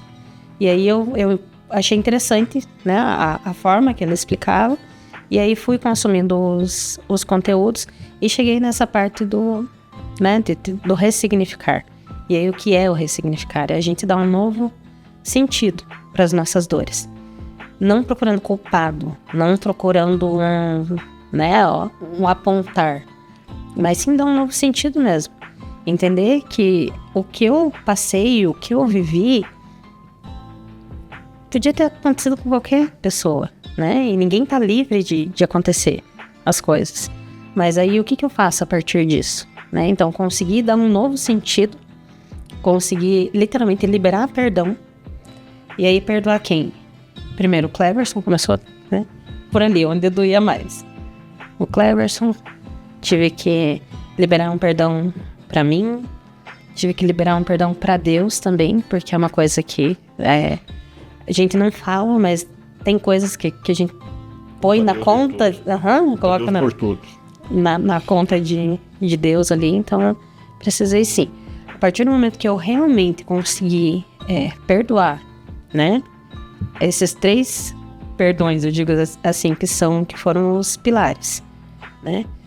Perdoei, mas o perdoar não é simplesmente, me perdoa, me perdoa. Não. Foi uma construção. É dentro, é interno. É você conseguir perdoar, e aí por isso que a gente fala dessas questões hoje, né? Inclusive dos relacionamentos que ele teve, sem dor, sem mágoa, sem culpa. Entendeu todo o que passou ali, tudo que você viveu, você conseguiu compreender melhor.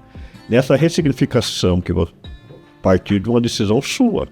Sim. A ressignificação, na questão de tomar uma atitude de mudança, parte do meu eu querer mudar. A Jaqueline quis mudar. E quando ela se encontra no acaso de Deus, numa chamada de uma oportunidade de mudança, você se agarrou a ela. Me agarrei a ela. E o Cleverson teve o conhecimento disso, essa mudança, essa ressignificação que também aconteceu em você, foi a partir da mudança da Jaqueline, ou você também falou, não, eu também preciso tomar uma atitude? Para nós finalizarmos aqui. Uma coisa que ficou bem clara para mim é que quando a gente não resolve algo do passado, a gente acaba repetindo padrões. E uma das repetições do padrão que tinha em um relacionamento que eu tive nessa época, dessa pessoa que eu acabei me apaixonando, é que ela tinha os mesmos problemas emocionais, depressivos, que depois ficaram muito claros. Ou seja, um ciclo de autossabotagem e a gente acaba acontecendo as mesmas coisas. Quando eu me vi nessa mesma situação, já nesse caso longe da Jaque, aí eu já não queria viver aquilo, eu não queria.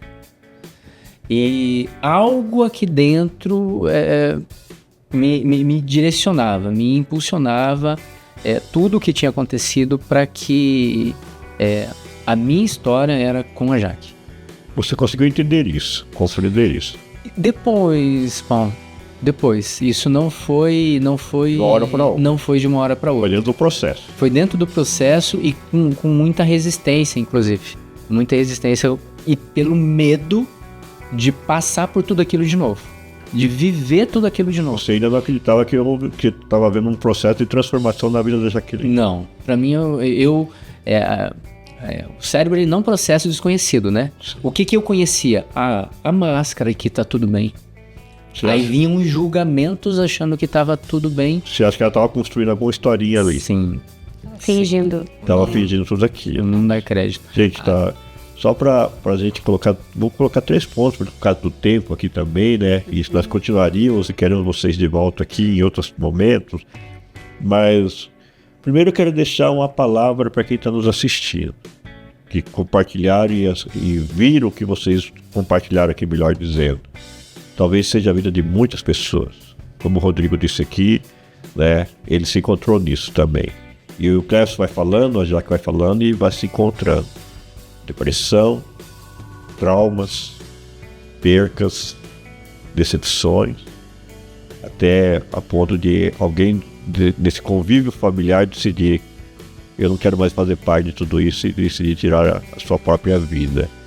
Mas pela graça e misericórdia de Deus, pelo cuidado de Deus também, porque, como a gente disse, não foi o acaso te levar naquele parque, não foi o acaso ela ter vomitado nas suas costas, né? Não foi o acaso ela ter encontrado aquela oportunidade através de uma mídia ali chamando para a inteligência emocional, fez com que gerasse essa ressignificação. Mas eu quero fazer uma pergunta para você e uma pergunta para a Jaque, para nós podermos concluir. Primeira pergunta para você, Cléber. Qual conselho você deixaria para os homens que têm dificuldade de lidar com as emoções da esposa e da família? Para mim hoje é muito claro, e a gente vive isso hoje, que é o conversar sem julgar. O literalmente se colocar no lugar da pessoa. E às vezes a gente ouve muito isso, né? É uma frase bonita isso, né? Se colocar. Mas fazer isso realmente, se colocar, conversar, ser claro na conversa. Expressar qual é o teu sentimento ou qual é a tua frustração e por que está acontecendo, qual é o teu sentimento em relação àquilo. Então, a conversa sincera é fundamental. E uma coisa que para nós fez todo sentido, o autoconhecimento. E aí que o ressignificar no mundo da inteligência emocional fez todo sentido para mim. Ali eu entendi quais eram as dores do Cleverson e quais eram os gatilhos, muitas vezes, que sem saber a Jaqueline acionava e o Cleverson tomava uma determinada atitude, e vice-versa também. Então, conversa sincera, sem julgamento e autoconhecimento. Ok, Jaque, agora eu vou pedir para você olhando para aquela câmera, porque o que você vai falar vai ser importante, vai salvar vidas, tá? Qual o conselho, né? Que mensagem final você gostaria de deixar para quem está ouvindo e sente que perdeu o sentido da vida? E às vezes tenta o que você pensa até fazer o que você tentou fazer. Olhando para aquela câmera, o que você diria para eles hoje, no momento que você vive hoje? O que eu posso afirmar é que tudo passa. A dor da nossa alma, a insatisfação, aquilo que a gente não entende, nós temos um Deus que é capaz de preencher tudo isso. Então, se você está nesse momento, né, de desesperança, esteja com o teu coração aberto, porque Deus, ele conversa conosco de várias maneiras. E Jesus, ele está sempre pronto para acolher as nossas dores, para entender as nossas dores, para nos ver chorar, para nos ver tentar novamente. Então, se você hoje não consegue enxergar o belo, acredite que sim, é possível, né, você mudar a tua visão de vida. E é possível viver como a gente tem hoje. Uma paz no nosso lar, uma paz interior e essa certeza de que Jesus pode sim transformar a tua história. Amém. Doutor? É uma história impactante, né? E gostaria de agradecer muito vocês por virem aqui falar. Vocês também comentaram que a questão da ressignificação ressignificou a vida do filho de vocês também, né? Ele também estava acostumado com a dor. A gente não conseguiu entrar diretamente nesse assunto, mas os filhos também sentiram, os filhos também viveram a dor, os filhos também sentiram a perda, né? Nesse processo todo, vocês puderam chegar aqui e compartilhar conosco vocês, mas os filhos também sentiram isso, né? E o importante é que vocês ressignificaram Deus na vida de vocês, entenderam que ele fazia diferença, né? Que ele faz diferença. E essa ressignificação atingiu a vida dos filhos de vocês também, né? Eles também compreendem isso hoje, eles também podem viver felizes hoje, compreender a união dos pais. Vocês disseram, olha, eles não aceitavam muito bem o retorno, né? E hoje eles aceitam, eles compreendem o sentido dessa ressignificação, da inteligência emocional, principalmente da parte de Deus. Vocês têm um trabalho na igreja de vocês, que vocês lidam com um casal. Eu acho isso fantástico. E acho que o que fica da minha parte eu acho que é isso, professor. Eu agradeço muito a presença de vocês aqui, foi muito inspirador. Quem precisar de ajuda, quiser conversar com a Cleverson, com a Jaque, quais são as redes sociais? Pode ser pelo meu Instagram mesmo, em jaque.correa ARP, né? Vai me encontrar lá na jaque.correa ARP, que é Diamante Radical de Pessoas. Bem, nada é por nada. Essa frase é do Cleverson. Resume o que vivemos aqui hoje. Cada dor pode ser transformada em aprendizado quando a fé entra em cena. A história da Jaqueline e do Cleverson mostra que nem sempre o recomeço vem acompanhado de aplausos. Às vezes ele começa no silêncio, no quarto escuro, nas lágrimas que ninguém vê. Mas é ali, nesse lugar de dor, que Deus planta a semente da transformação. Ressignificar não é apagar o passado, é olhar para ele com novos olhos, entender que aquilo que parecia fim pode ser o início de um propósito. É escolher viver, mesmo quando viver dói. É dor da voz, a dor da voz, né? Ou dar voz à dor, melhor dizendo, sem permitir que ela tenha a palavra final. É nesse tempo em que tudo é postado nas redes. Falar sobre sofrimento, tentativas contra a própria vida, exige cuidado e responsabilidade. Por isso nós estamos aqui fazendo esse podcast com muito cuidado e responsabilidade e mostrando que nada é o fim, sempre haverá um começo. E quando transformamos a dor em conteúdo, sem filtro, podemos ferir mais do que curar. Mas quando falamos com verdade, empatia e esperança, abrimos espaço para que outros saibam: você não está sozinho. A dor não define quem você é. Há ajuda, há recomeço, há um Deus. Um Deus que entrou na vida do Cleverson, um Deus que entrou na vida da Jaqueline, do Guilherme, né? Do Gabriel e do Vitor, e transformou essa família. Aquilo que era para ser morte, veio a ser vida, veio a ser testemunho e transformação. Porque muitos casais estão vivendo o que vocês viveram. Mas vocês mostram através do testemunho, e aí diz Atos 1:8, sereis minhas testemunhas. É isso que é pregar o Evangelho, Cleverson. É poder chegar aqui diante de câmeras, diante de povo, de pessoas, e dizer: eu vivi isso, mas vencemos. Um casamento que estava acabado, destruído, separados. Um casamento que não tinha, né, mais admiração, um casamento que não tinha mais, né, desejos sexuais, um casamento que vivia só de comparações, a falta de respeito. E hoje esse casal, Cleverson e Jaqueline, diante de todos nós aqui, mostra que é possível voltar, sim, com todo respeito, Cleverson, a ter o desejo sexual, a ter a admiração, a ter, né, um respeito e dizer: não preciso comparar com ninguém, porque não existe melhor ou outra pessoa melhor do que aquele que está ao meu lado.